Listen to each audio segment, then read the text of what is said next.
How's that? I mean, I haven't seen a better specimen of a poker player before.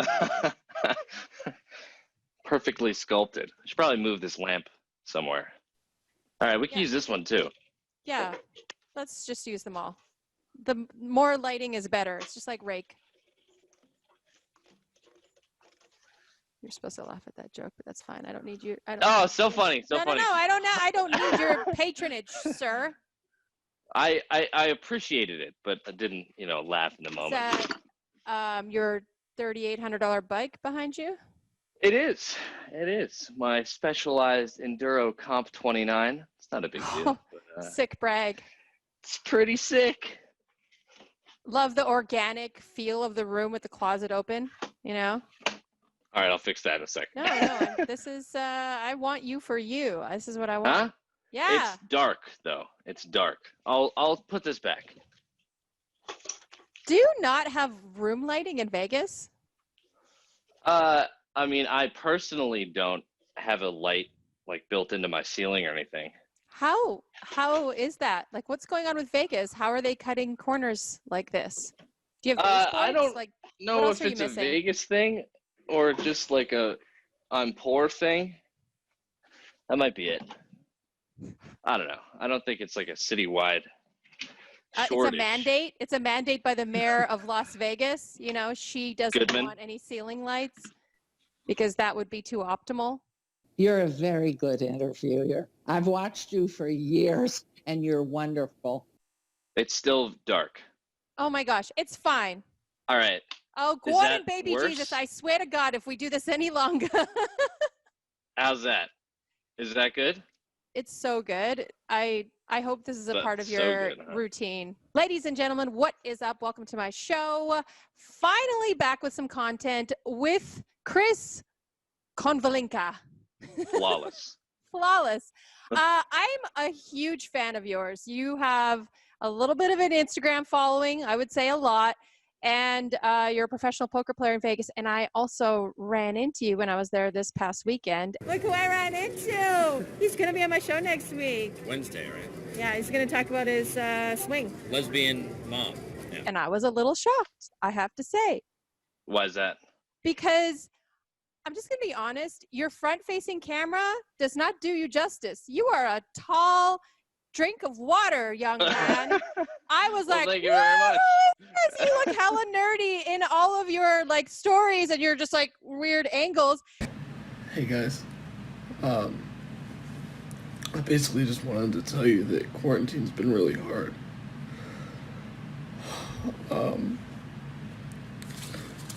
Nobody's paying attention to me. I don't know how much longer I can take it. And then I saw you, I was like, my heart just fluttered a little bit. So, yeah, well, I was just thank you very much. You took my seat in the 5-10 game. I did. I can't believe you left that game. I left it because I was there with some friends and people wanted to get food and hang out, which is I initially went to Vegas. I was going to go on my own and I was going to watch Tyson. I was going to play some poker. And then everyone started joining. And then you're just obligated to go for dinner, even though I had a great time with my friends. So I can't say anything bad. So tell me about you. You're a professional poker player. Tell anyone who doesn't know you what stakes you play, how old you are, where you live. So I'm 22 and play, oh, you didn't know. Okay. I knew you were a kid. I'm just joking. Not a kid. Come on. I'm a very mature 22-year-old. Very. I would hope. The most mature of all the 22-year-olds, yes. So mature. You might not even find a more mature 22-year-old if you look for one. All my friends know that I'm the most mature 22-year-old. There's nobody more mature. We're killing in the polls. We're killing in every state. And if I become president, I promise you this, we will kill everybody. Mostly 5'10" as of now. Used to play a lot of 2-5 and smaller. I've been swinging throughout the stakes since I started, for the most part. But yeah, as of now, I'm playing like higher mid stakes every day, which is nice. Yes, I saw you posted some chip porn today, and I'm assuming that's from the 5-10 game. Yeah, I'm terrible at the grid posting thing. I'm supposed to do it, but whenever I post something, I always feel like I'm virtue signaling or like it's with some agenda, and it's hard to balance that for me. So you mean posting about poker stuff?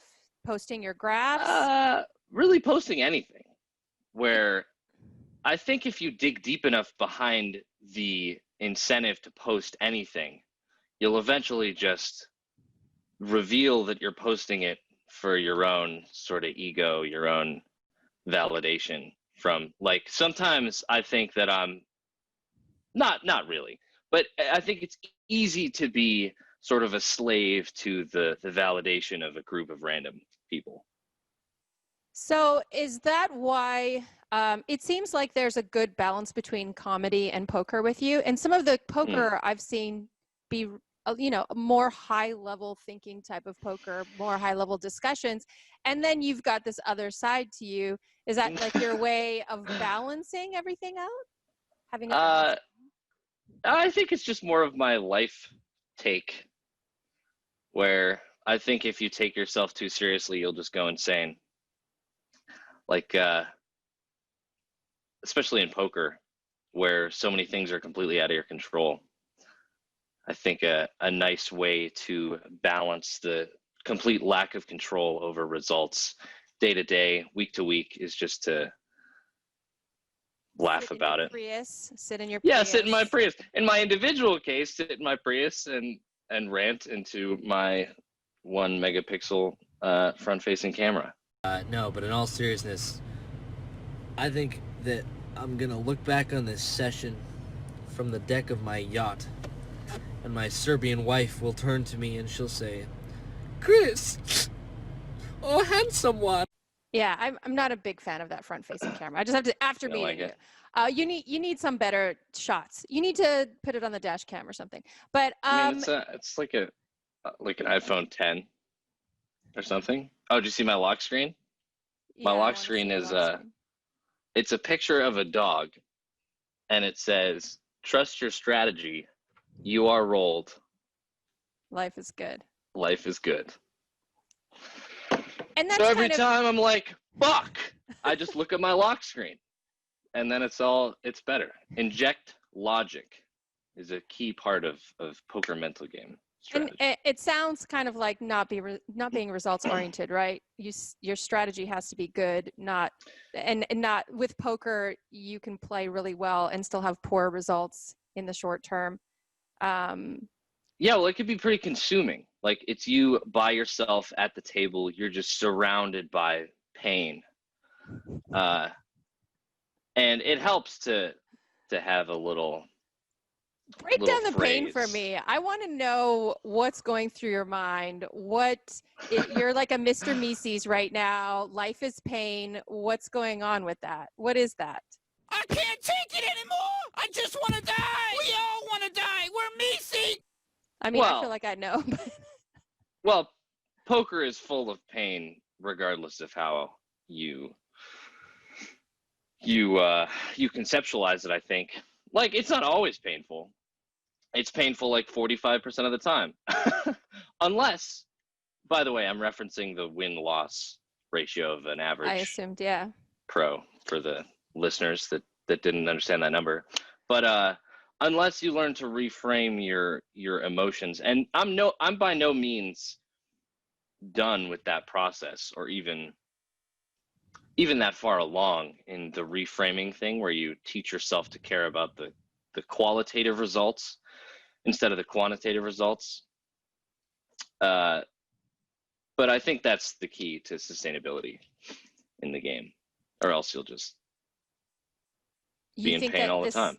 Yeah, I mean, I feel like that could be applied to, I feel like poker's a lot of times a microcosm of real life. I feel like that could be applied in so many aspects of like a professional career in trading, in software. Oh yeah. It's been an abusive parent, a professor, a love affair, it's taught me everything, more than I could have ever imagined getting into it. Wow. It sounds like you have this intimate, loving, and hateful relationship with poker, and it's she sounds like a great lover. It's incredible sometimes. Yeah, the highs are very high. Now, you have like some sort of affiliation with Solve for Why. I see you doing some Poker Out Loud stuff, and I think you did the student edition. What are your thoughts? Like, for me, I find Poker Out Loud to be a really unique and amazing concept in poker. I almost would love every final table to be like a Poker Out Loud show. What do you think about that show? Poker Out Loud? It's an amazing format, and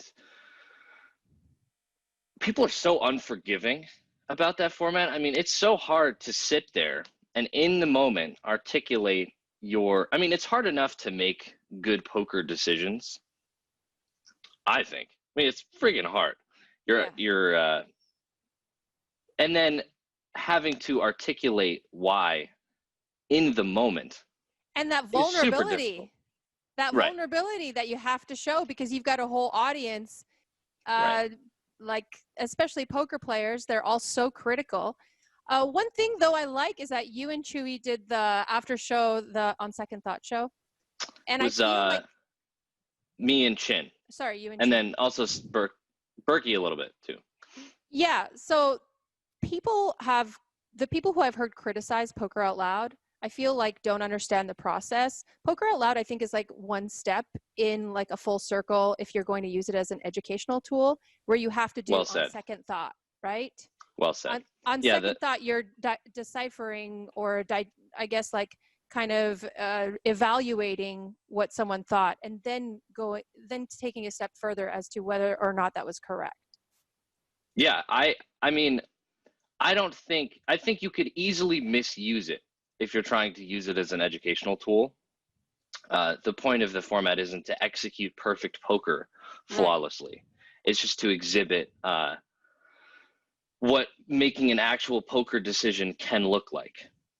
Right. In real time. How far so many of us can deviate from what you guys would consider GTO. Right. Yeah, and it's not like Solve for Why tries to follow a GTO strategy. It's more of like a diluted, implementable version. Yeah, and I with that vulnerability, like I've watched, I love it. I love that show. I've watched quite a few hands, and I found myself falling into like some of the same decision making that some of the players are doing. And then when you guys break it down later on, I'm trying to think about like On Second Thought, and I feel like I loved it. I loved doing On Second Thought. I wanted to dive deeper into On Second Thought with you because I loved it too. It's like my favorite. Oh, thank you. It's like my favorite last step in that process. So what were your favorite parts about On Second Thought? Well, at the beginning, I don't think that I really understood my role super clearly as the facilitator. Didn't really take ownership of that until I like hit my stride, like episode 3 or something. But I loved the opportunity to, I mean, it's like nothing I've ever done before. Most of this is like nothing I've ever done before. Poker Out Loud, On Second Thought, but being able to dissect these hands in a studio with a player that I have the utmost respect for. I mean, I used to fantasize about going to the academy one day. Mm-hmm. And then I ended up working with them and having a show with them. It's all pretty surreal.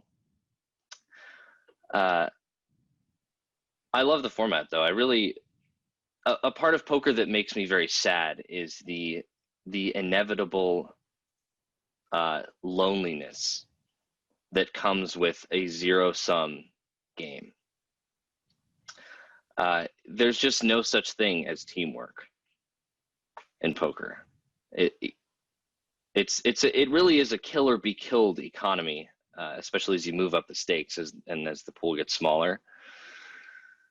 So it's really nice to have a format where it feels like I'm on the same team and producing something with someone together. Right.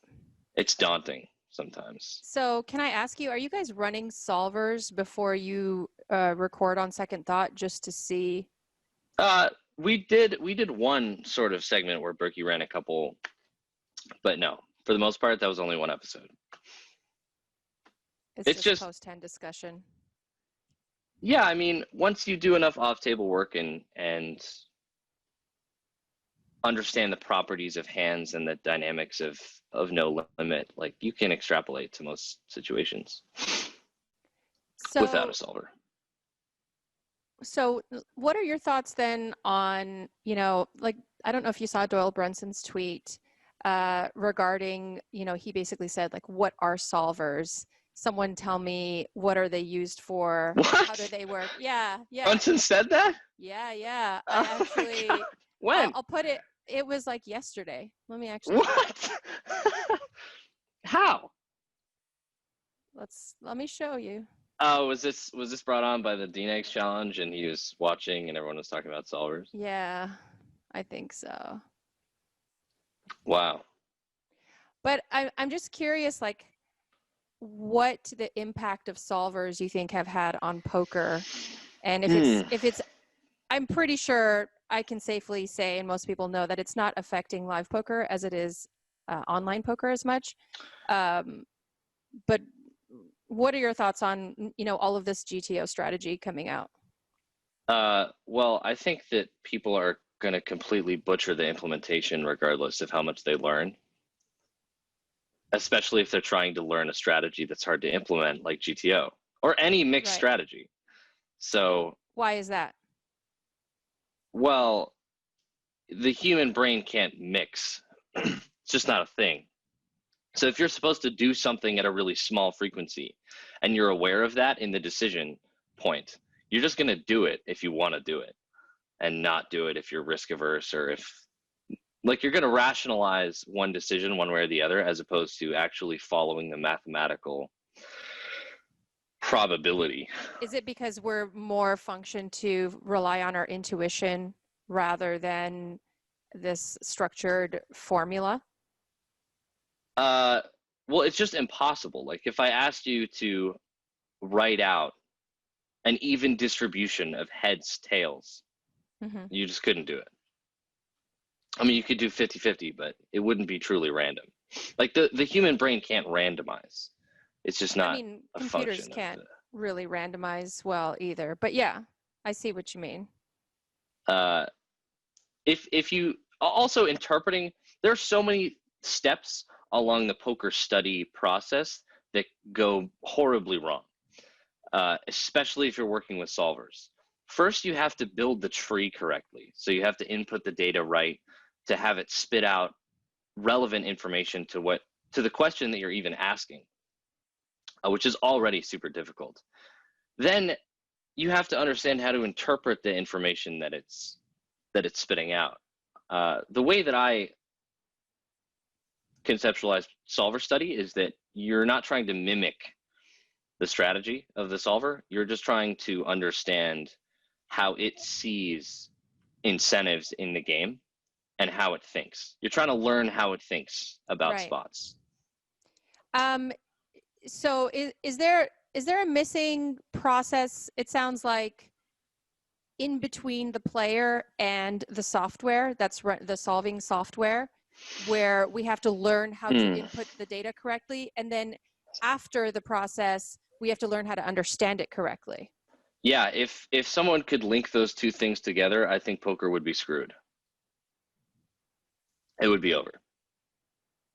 Well, there's the second missing piece is implementation at the table, where you just we're naturally irrational, impulsive, emotional. So all of those things just get in the way of good strategy for the most part. Right. So live poker will always have that buffer. Yeah, but even now in online, they're using like automatic assistance. Real-time solving, yeah. Real-time. That's terrifying. I can't believe that. It is terrifying. That's even a thing. Yeah, I think eventually it'll become the best programmers versus each other because it'll just be real-time solving. Right. The poker apocalypse. The second one, right? Black Friday was probably the first. Yeah, I'm going to post that tweet from Doyle Brunson. So you're a live pro. Do you play any online games? Yeah, I play online, not nearly as much as live because I just don't enjoy online. I find online very gray and soulless and formulaic, whereas live is this. I see deep stacked cash, especially live, as just an art where the computers will never catch up.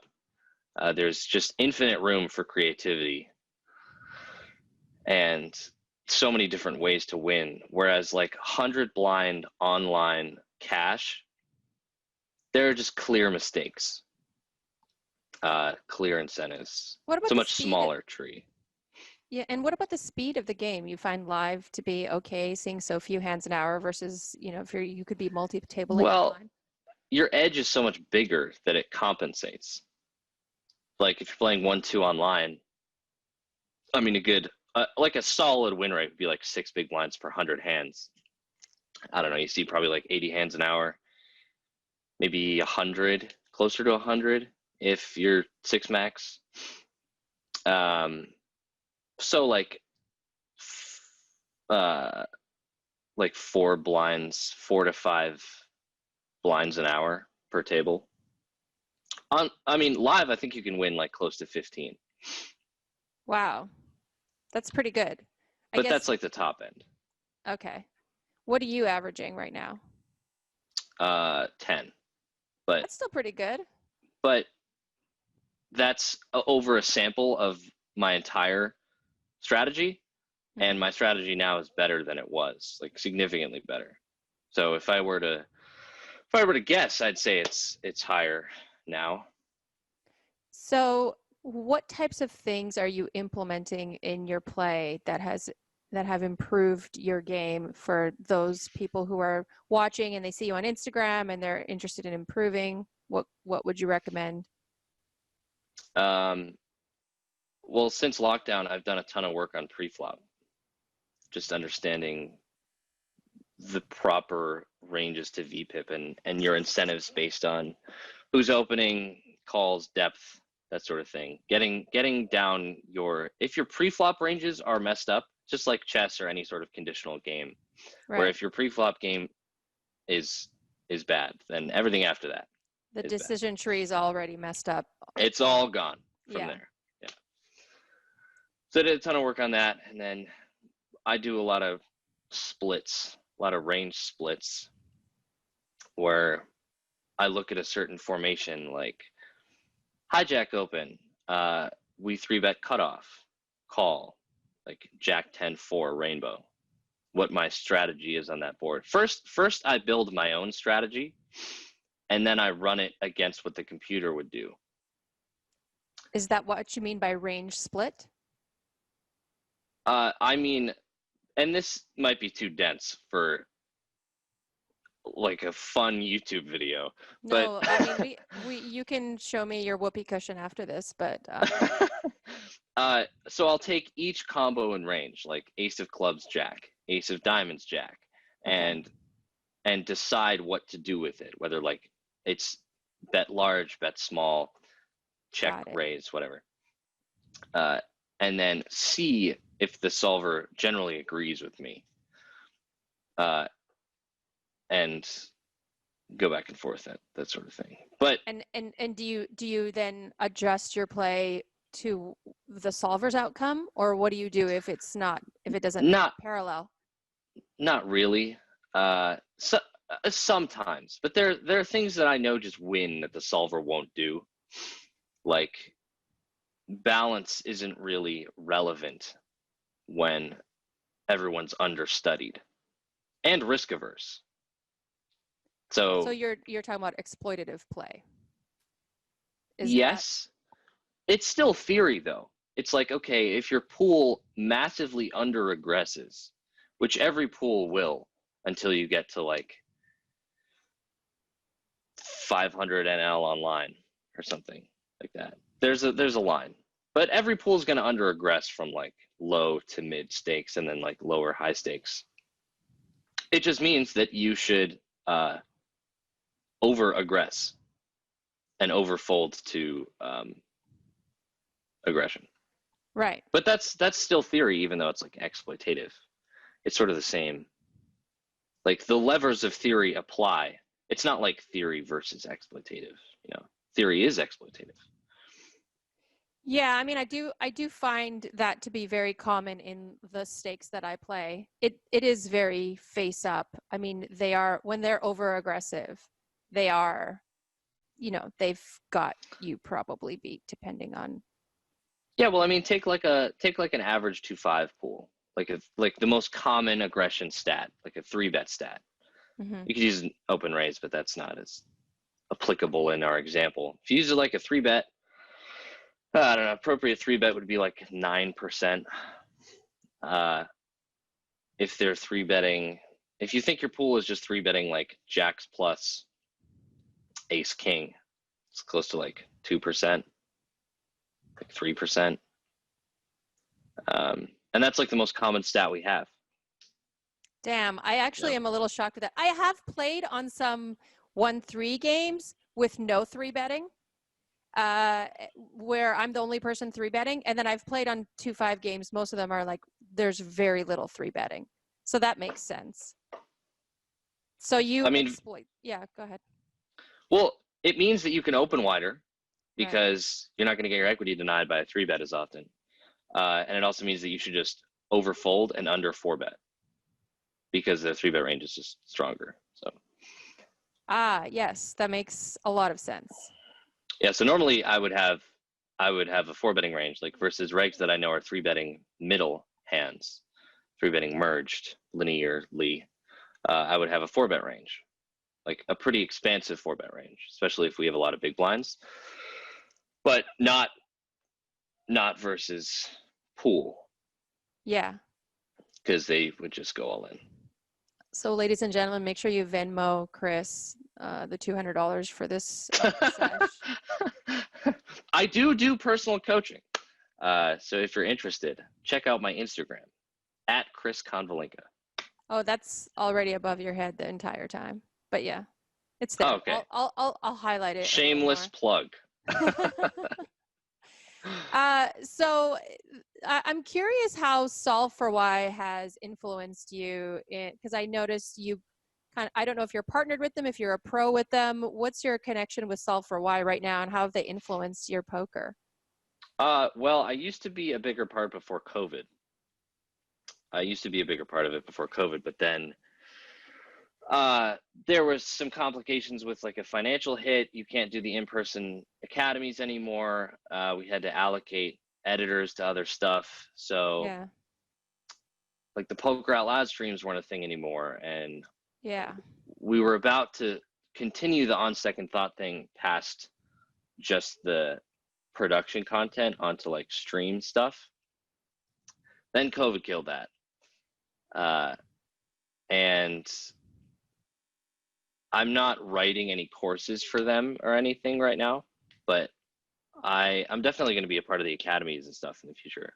Which courses did you write for them? No, I said I haven't. You haven't? Oh, I thought I made the assumption that you already had. How much was the swing actually? Mom, there's a $20,000 charge on my credit card for a sex swing. I know, I'm grown now, but there's a line, okay? You feel that? It's the line. Oh, my mom and her gay lover's sex swing you must be referring to. You know what? Don't hate on a sex swing. I would, you know. I'm not. I just didn't want it on my credit card. How much was it actually? There's no way it was $20K. No, it's actually imaginary. I was sort of exaggerating. I've never seen lesbians use them. Not like I watch people use them all the time. Yeah, and I wish that I hadn't also. Yeah, so the context there for people that don't know, my mom is a lesbian. Oh, I'm going to put your Instagram videos in here. Don't you worry. As of March, I don't know, oh, mid-March. She's a lesbian as of this year? Oh, yeah. Fresh off the lesbian I don't boat. know if anyone's really like a fresh lesbian. You know, it's you always should meet like my been mom. there. It's always been there. I'll introduce you guys. Yeah. I'm looking. I might join that cruise. That cruise sounds actually like it would be a lot of fun. Yeah, lesbian cruise. Who knew? I didn't even know that was a thing. I didn't know. Yeah. So do you actually have a good relationship with your mom? Does she know that your comedy act is essential within Instagram? Yeah, we have a good relationship. She sees the the stories where I tell everyone that she's a lesbian. She likes it. She's very supportive. I'm not hiding the stuff from her or anything. She's always been super supportive of poker. And I saw when she came and visited you like last Christmas or something. You had her on your Instagram, and poor thing, right? You had her on your Instagram. Yeah, didn't you? I did. Yeah, I did. Poor thing. So like, what is this comedy thing? This what is this with you? What do you? Why aren't you taking it to another level? What like? I actually had someone approach me. I mean, I don't know. I don't know if I'm not very calculated about it. I just shout things. But that's what makes it good. Your stuff is so organic, and I think that's what people like about you. Thank you. I don't know. I mean, what do I do? I don't know what like a next step would be. I did have somebody approach me a little while ago and say that they wanted to be my agent. But that I would have to move to LA, and I didn't want to do that. That LA games are really good. Just saying, sugar mamas out there, Really? Yeah. Well, in that case, pack your bags. I mean, I'm a poker player. I sort of committed to this career, and this is the place to be for that, debatably. I don't know, I guess is the answer. So it's maybe interesting. I mean, it's a little odd to me to see this really serious side of you and then this like really cornball side to you. Like there's nothing in between. And like I can't identify you as a person. I can't put you in a box. I can't. Yeah, I think they call it split personality disorder is the formal term. Maybe bipolar. It's very self-deprecating too, most of the time, which is funny to me because when I hear you talk about poker, it's like you're a different person, and I'm not sure if it's just like the comic relief is to balance out, like you said, the pain from the poker table. Well, I mean, it's not that sad. Like, I just mean losing money, losing faith in yourself, losing confidence. I mean, it'll do that to you. It really will. Like, variance is massive. Yeah, I mean, nothing will beat the time I sat in my Jeep outside of River Creek Casino in Edmonton, Alberta, after I lost my first $600 or $800 playing like 1-2 and crying in my car. When I cried too. 30 degrees. Yeah, I had a crying moment where I was driving back from my 1-2 session. I used to drive an hour every single day to play 1-2. Where was I was driving back at Twin River Casino in Lincoln, Rhode Island, Okay. Pawtucket, Rhode Island. I bought a 1997 Subaru Impreza Outback Sport before the lines split for $800 and drove it an hour each way every day to play 1-2. And I had a nightmare session, lost like $500, which at that time was, I don't know, it would be equivalent now in terms of the pain level, probably to like $30K. Yeah. It sucked. And I was driving home and my tire blew on the highway. It exploded. it completely exploded. And I just pulled over to the side of the road, got out of my car, lied down in the grass, and cried. That's amazing. Yeah. My old yeah. piece of shit car, $500 poorer. It's brutal.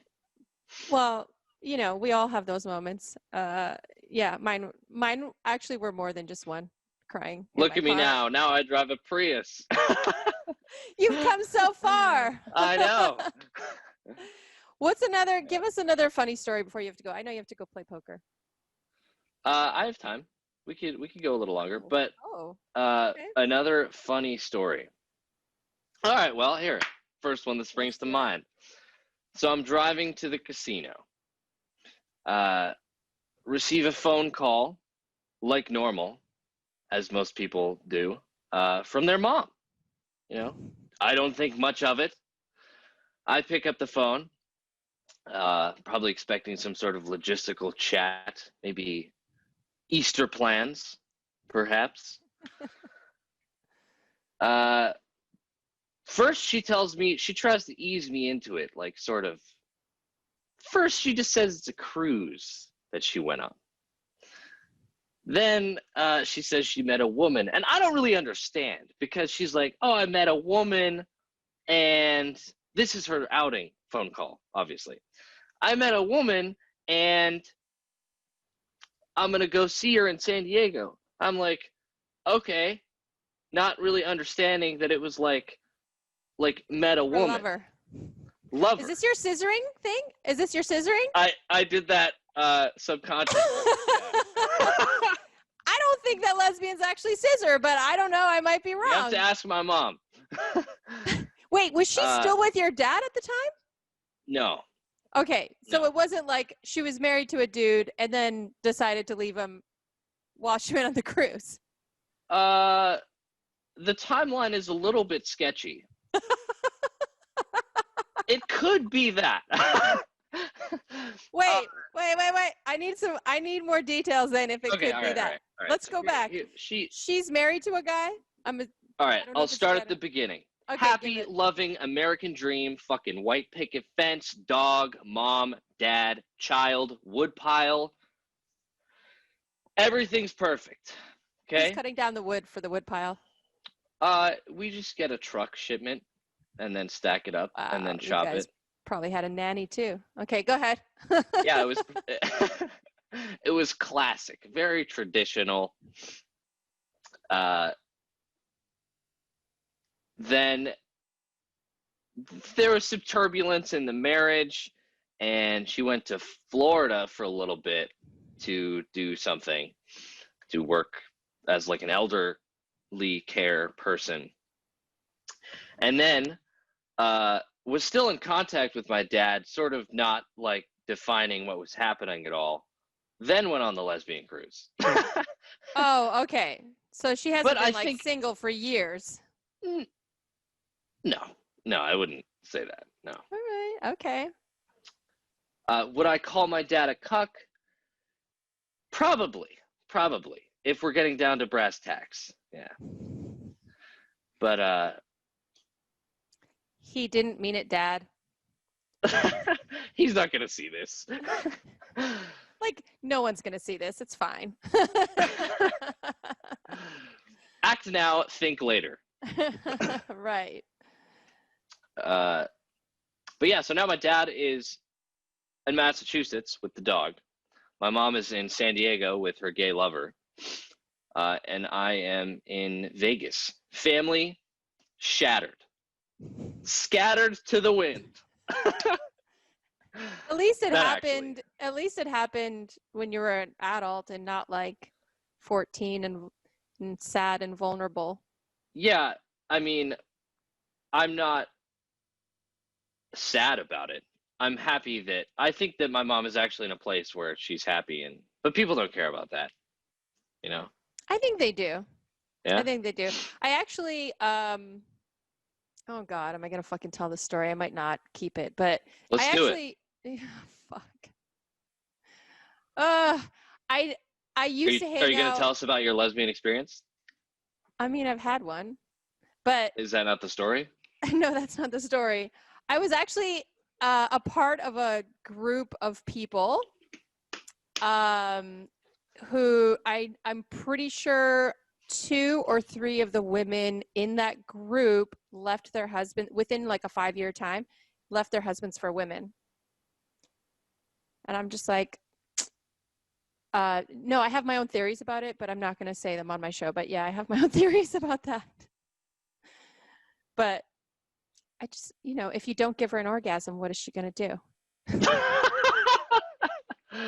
Turned her gay, Dad. Nice work. Someone found the clitoris. Yeah. Okay, I'm going to edit that out. Only took 23 years. I don't know. I don't know what it like. It's so awkward for me to talk about this kind of stuff on this show, but I think a lot of I'm sure there's like a lot of emotional. I think a lot of people leave because of emotional neglect, almost. Maybe not that severe. Maybe that's like a too aggressive of a word. And I think like people have sexual needs, and sometimes it's a combination of those things. Let's just steer it away from the sexual stuff, just for my sanity. Talk about more emotional stuff. I think all of us as humans have those needs. We won't think about your mom having lesbian scissoring sex. I can't help it, honestly. Just see Christy roll up on the Harley, dyed blonde hair, backwards hat, cargo shorts. I'm like, oh God. Oh, I can picture a mullet too, Oh yeah, it's close. Yeah, it's close. I mean, if I like women. I mean, if I swing to that team, I'd probably get a lipstick lesbian, I've been learning the lingo because I have to now, because I'm an extension of the culture. Femme. A femme in lesbian culture is like a girl that doesn't look gay. Butch, they use. I thought it was a derogatory thing, but they use that. Yeah. I mean, I have quite a few amongst friends. themselves. Yeah, I have quite a few lesbian friends. They do say that. So you're saying you'd want a femme then? Yeah. I mean, if it were up to me. I don't know if It is up to you, Veronica. I think I really find women beautiful, but I think that for a relationship, I'd have to be with a man. I don't know if I could wake up every morning with a woman. It's just, I think that there's a range. I can appreciate women. I could make love to a woman, but I don't know if I could spend the rest of my life with one. That's all. I could barely find a man to fucking spend the rest of my life. So. Yeah. So that's that. And how's I'm gonna ask the real questions. How's the dating scene out there for you, Chris? Weird. Very weird. Why is that? Well, there are some things I can't disclose. Does it involve butt plugs? No, but that's a good idea. I'll I'll relay that idea. It's tough out here because really the only place where there are younger girls that aren't vultures, like money vultures. That's strong. Are at UNLV. Mm-hmm. And there are only a couple reasons you go to UNLV. Either you have a passion for hospitality, you were recruited for your athletic ability, or you grew up in Vegas. So the pool there isn't super desirable. Well, they actually have a medical school. They have a law school. They have a nursing school. Maybe I'm just coming up with excuses. You're coming up with excuses, my dear sir. My experience so far has been pretty interesting. I mean, it's mostly been with so far because... Oh, sorry, your sound cut out for a second there. It's mostly been with what? Older women so far. Interesting. Like significantly older. I find that a lot of young guys who are quite mature and focused, a lot of them are dating older women because... I guess I'm the exception. No, I mean, I think you're quite bright. That it makes sense. I don't know. I connect. This is. You could put this out again. I don't care.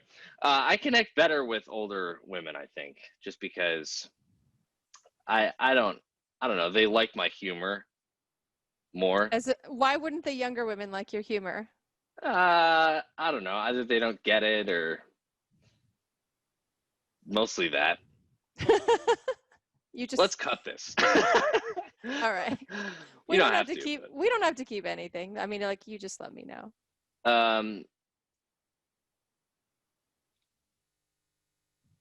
Yeah. I mean, like, the way that I relate to people certainly works better, a lot better, with older women. So here's what I find.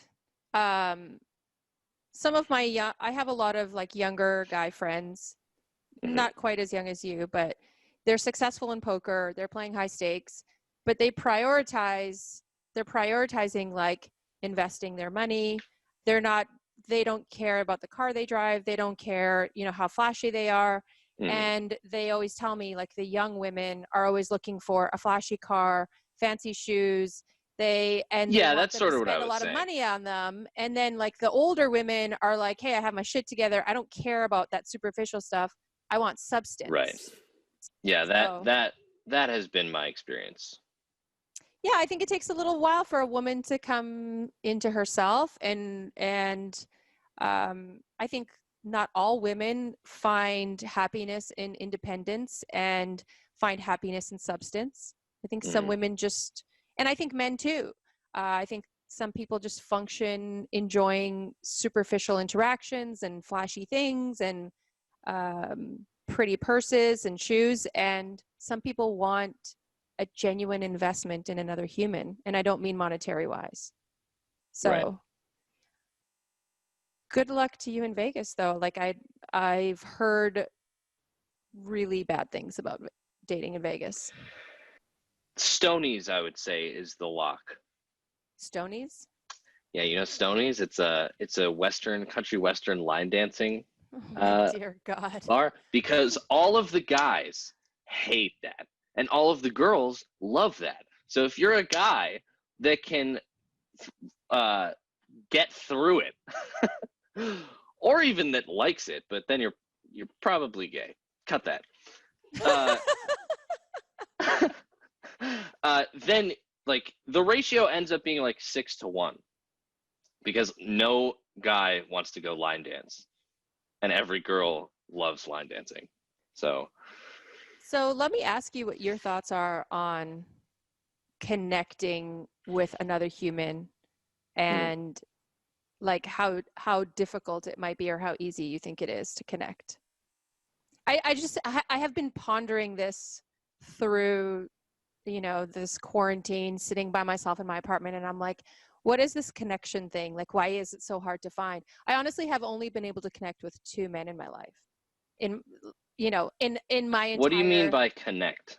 Like, find someone who you're dating and you can have this connection with, where they're your best friend, they're your lover, they're, there's that. It's hard for me to describe what that chemistry is. And I think it's subjective. I think it's different for different relationships, but someone you really just get along with and are attracted to. I probably can't speak to this. I don't think I've ever had that. That makes me sad. It shouldn't. It makes me sad to hear that, but you are young. I feel like the first guy I connected with, I met him when I was like 23. Yeah, I mean, I've had fling stuff, but never the sort of connection you're talking about. A couple times it's been close, but let me start that over. Give me another take. Give me a lot of fucking editing. Yeah, sorry. No, you're fine. I'm just joking. One eternity later. I think it's terrible. I think what society, the pressure that society puts on women and men too, but mostly on women, is not good. I think, so I dated a guy in my 20s, pretty much all of my 20s, and I was madly in love with him, and we're actually still really good friends. And my family kept putting pressure on me to get married and have kids, and him and I, we were good, but we weren't ready for that. He was very career focused. And so I wish someone had told me, if you're with someone and you love them, that's all that matters. If you have kids or you don't, it doesn't matter, you know, because eventually your kids will grow up and leave. If you get married or you don't, it doesn't matter. Like, you're really just with this one person. That's the only person you're accountable to. And everything else is just whatever. And instead, I listened to my family, and he didn't want to get married, and I left him. And I found someone who wanted to get married, and it was terrible. I hate the pressure of societal norms on us all the time. I hate it. I've tried to free myself from all that bullshit. I've tried to free myself from giving a shit about what society thinks of me. It's hard. Which is why in my 40s I'm posting thirst traps still.